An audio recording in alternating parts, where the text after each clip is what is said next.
అసలొక motive అనేది లేకుండా పిచ్చి పట్టిన వాడిలాగా, అందులోనూ ఆడవాళ్ళని మాత్రమే చంపి, ఇప్పటికీ సాల్వ్ చేయలేని ఒక mysterious and the world's most notorious serial killer Jack the ripper case గురించి ఈ వీడియోలో చెప్పబోతున్నాను.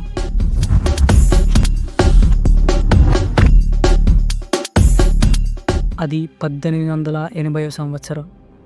ఈస్ట్ ఇంగ్లాండ్‌లో వైట్ చాపెల్ అనే డిస్ట్రిక్ట్.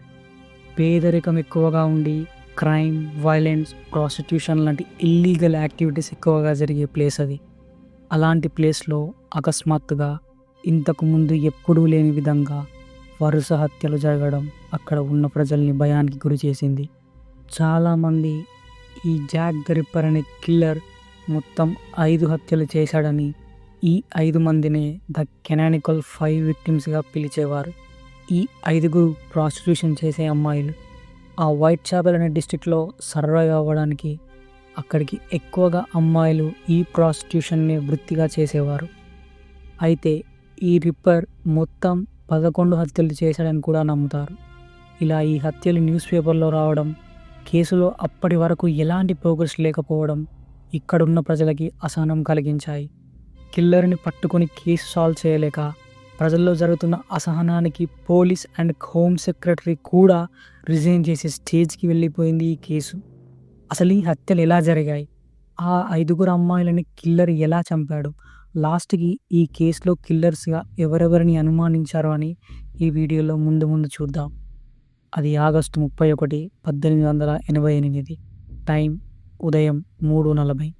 చార్లెస్ క్రాస్ అనే వ్యక్తి వైట్ చాపెల్ డిస్ట్రిక్ట్‌లోని బాక్స్ రో అనే స్ట్రీట్‌లో నడుచుకుంటూ వెళ్తూ తనకి దూరంగా స్ట్రీట్ ఎండింగ్‌లో ఒక మూట కట్టి పడేయడం గమనించి, అదే దారిలో వెళ్తున్న రాబర్ట్ పాల్ అనే వ్యక్తితో కలిసి ఆ మూట దగ్గరికి వెళ్ళి చూశాడు.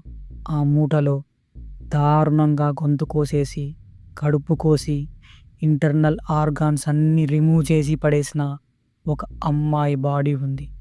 పోలీసులకి ఇన్ఫార్మ్ చేయగానే వెంటనే పోలీసులు సంఘటనా స్థలానికి వచ్చి ఆ అమ్మాయి చనిపోయిందని నిర్ధారించారు. ఆ అమ్మాయి పేరు మేరీ అండ్ నికోలస్. తర్వాత ఫోరెన్సిక్ టెస్ట్లో వచ్చిన రిపోర్ట్ ఏంటంటే, ఆ ప్లేస్లో దొరికిన బ్లడ్ శాంపిల్స్ని బట్టి ఆ అమ్మాయి బాడీ చూసిన టైంకి ఎగ్జాక్ట్గా 30 నిమిషాల ముందే చనిపోయిందని వచ్చింది.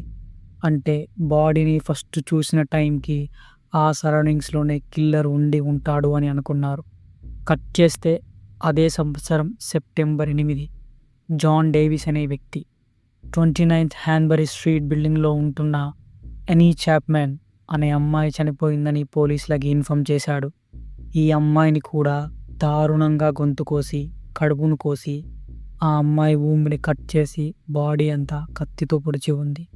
ఆ టైంలో డాక్టర్ జార్జ్ బర్క్స్టర్ ఫిలిప్స్ అనే వ్యక్తి డివిజనల్ పోలీస్ సర్జన్గా పనిచేస్తున్నాడు.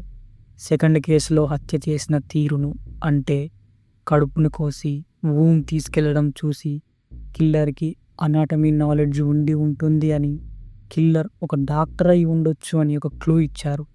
అనాటమీ అంటే బ్రతికున్న మనుషుల, జంతువుల, మొక్కల బాడీ స్ట్రక్చర్ గురించి చెప్పే ఒక సైన్స్.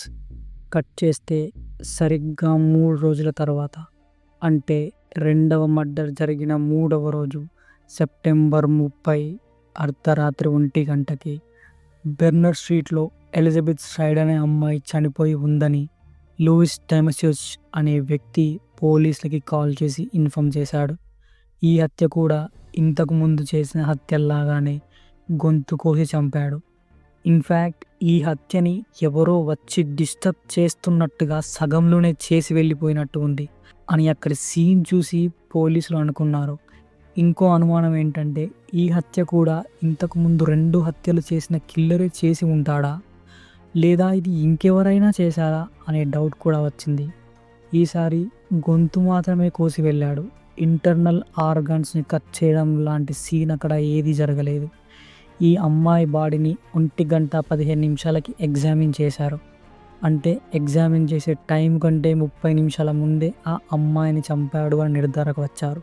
ఇక్కడిదంతా జరుగుతుండగానే ఎగ్జాక్ట్‌గా 45 నిమిషాలకి సెకండ్ మర్డర్ జరిగిన ప్లేస్‌కి వెస్ట్‌లో మిట్రే స్క్వేర్ అనే ప్లేస్‌లో క్యాథరిన్ ఎడోవిస్ అనే అమ్మాయి చనిపోయిందని పోలీసులకి ఇన్ఫర్మేషన్ వచ్చింది.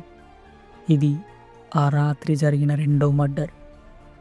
ఈ అమ్మాయిని ఎంత దారుణంగా చంపాడంటే ఆమె ముఖం అసలు గుర్తుపట్టకుండా చేసి ఆమె గర్భాశయం ఇంకా లెఫ్ట్ కిడ్నీని కూడా కట్ చేశాడు. ఈసారి క్రైమ్ సీన్లో కిల్లర్ వదిలేసిన థర్డ్ లేడీ లెదర్ యాప్రాన్ దొరికింది.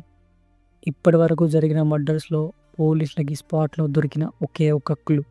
ఇలా ఇన్వెస్టిగేషన్ జరుగుతున్న టైంలో పోలీసులు అక్కడ ఉన్న స్లమ్స్లో ప్రతి ఒక్క ఇంటిని సెర్చ్ చేశారు. బట్ వాళ్ళకి ఒక్కటంటే ఒక్క క్లూ కూడా దొరకలేదు. ఇదే టైంలో అక్టోబర్ 16కి జార్జ్ లస్క్ అనే పర్సన్కి ఒక లెటర్ వచ్చింది. ఈ జార్జ్ లస్క్ మైల్ విజిలెన్స్ కమిటీకి హెడ్. ఈ లెటర్ గురించి పోలీస్కి ఇన్ఫార్మ్ చేశాడు. ఆ లెటర్లో ఫ్రమ్ హెల్ అని సైన్ చేసి ఉంది. అండ్ ఆ లెటర్ ఒక బాక్స్లో మనిషి కిడ్నీతో జార్జ్కి వచ్చింది. అందరూ అది మిస్ అయిన క్యాథరిన్ ఎడోవిస్ కిడ్నీ అనుకున్నారు. బట్ తర్వాత అది ఒక మెడికల్ స్టూడెంట్ చేసిన ప్రాంక్ అని తెలిసింది. మళ్ళీ నెక్స్ట్ మంత్ నవంబర్ 9కి 5th విక్టిమ్ అయిన Mary Kelly dead body 13 Miller Court అనే ఏరియాలో తన బెడ్ మీద పడి ఉంది అని పోలీసులకి ఇన్ఫర్మేషన్ వచ్చింది. ఈ లేడీని స్కిన్ అంతా తీసేసి స్టమక్ కట్ చేసి ఇంటర్నల్ ఆర్గాన్స్ అన్నీ తీసి కట్ చేశాడు. ఇలా ఈ 5 అమ్మాయిలని మర్డర్ చేశాడని చాలామంది చెప్తారు. బట్ ఇంకా కొందరు నమ్మేది ఏంటంటే ఈ కిల్లర్ చేసింది 5 కాదు, మొత్తం 11 హత్యలు అని. క్రిమినల్ ఇన్వెస్టిగేషన్ డిపార్ట్మెంట్కి హెడ్గా ఉన్న సర్ మెల్విలే మెక్నాటన్ అనే ఆఫీసర్ వాళ్ళ ఇన్వెస్టిగేషన్లో భాగంగా కిల్లర్ ఏజ్ 25 నుంచి 35 మధ్యలో ఉంటుందని, హైట్ వచ్చి 5.5 నుంచి 5.7 మధ్యలో ఉంటుందని, ఫైర్ కాంప్లెక్షన్తో గడ్డంతో dark overcoat and hat ధరించి ఉంటాడు అని ఒక అంచనాకి వచ్చారు. అంతేకాకుండా కిల్లర్కి అనాటమీ నాలెడ్జ్ ఉందని, అతను ఒక డాక్టర్ అయి కూడా ఉండొచ్చు అని. ఇలా తెలిసిన క్లూస్తో కిల్లర్ని పట్టుకోవడానికి దాదాపు 2000 మందిని ఇంటర్వ్యూ చేసి 300 మందిని ఇన్వెస్టిగేషన్ చేసి అందులో 80 మందిని కస్టడీకి తీసుకున్నారు. ఇందులో ఆ మర్డర్ జరిగిన ప్రదేశాలకి చుట్టుపక్కల ఉన్న డాక్టర్స్, బుచర్స్, మెడికల్ స్టూడెంట్స్, అంతెందుకు అప్పటి ప్రిన్స్ ఆల్బర్ట్ ఎడ్వర్డ్ విక్టర్ కూడా ఆ లిస్ట్లో ఉన్నాడు. బట్ అందులో ఏ ఒక్కరిని కూడా ఇతనే సీరియల్ కిల్లర్ అని ఖచ్చితంగా నిరూపించలేకపోయారు.